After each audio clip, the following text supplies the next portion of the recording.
परमात्मा माने ईश्वर।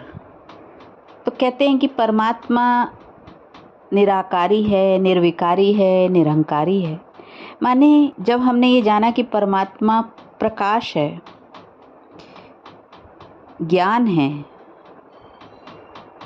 तो आप सोचें एक प्रकाश को ही एक स्थूल में समझें कि एक प्रकाश माने लाइट को आप देखें तो लाइट में क्या दिखाई देगा।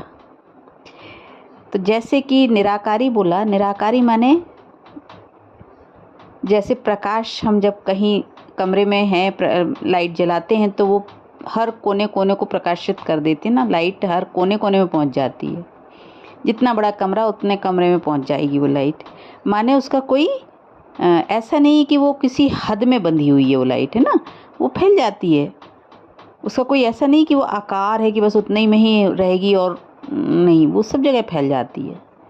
इसी तरीके से जैसे ये निराकारी माने कि उसका कोई आकार ऐसा नहीं है जिसको हद में बांधा जा सके, और निर्विकारी माने कि जैसे आप लाइट को जब ध्यान से देखें, जैसे अग्नि को भी ध्यान से देखें तो उसके अंदर कितनी प्योरिटी है, माने उसके अंदर कोई चीज़ टिक नहीं पाती है। लाइट के अंदर कुछ भी होगा, आप लाइट को ध्यान से देखें तो उसके अंदर कुछ और होगा, कुछ अपवित्रता अशुद्धता होगी, कुछ भी उसके अंदर टिका जा सकता है नहीं ना। तो ऐसे ही जो परमात्मा का स्वरूप है माने समझ, विवेक, उसमें पवित्रता जब होगी, पवित्रता माने ही सत्यता, तो उसमें कोई भी अशुद्धि नहीं होगी, कोई भी मिलावट नहीं होगी, वो सत्य होगा सिर्फ, तो उसे ही कहेंगे निर्विकारी। और फिर निरंकारी, जैसे लाइट को जब देखें तो लाइट में ना ही कोई मिलावट है और ना ही कोई उसका रूप है ना, ना आकार है ना मिलावट है। तो इस तरीके से वो निराकारी और निर्विकारी हुई। लेकिन निरंकारी शब्द माने उसका उस लाइट को, उस प्रकाश को अपने उस पीछे लगे हुए कवच का भान नहीं है जिसके सहारे ये लाइट फैल रही है ना। तो इसी तरीके से परमात्मा को,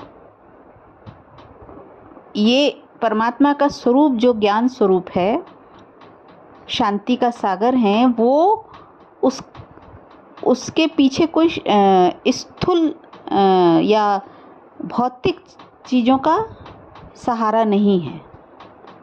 तो इस तरीके से निराकारी, निर्विकारी, निरंकारी माने ब्रह्मा, विष्णु, शंकर, ये GOD, गॉड माने ईश्वर, परमात्मा, ये तीन स्वरूप जो है वो मिलके एक नाम बनता है परमात्मा। तो निराकारी माने शांति स्वरूप, पवित्रता माने निर्विकारी, और शक्ति स्वरूप माने निरंकारी।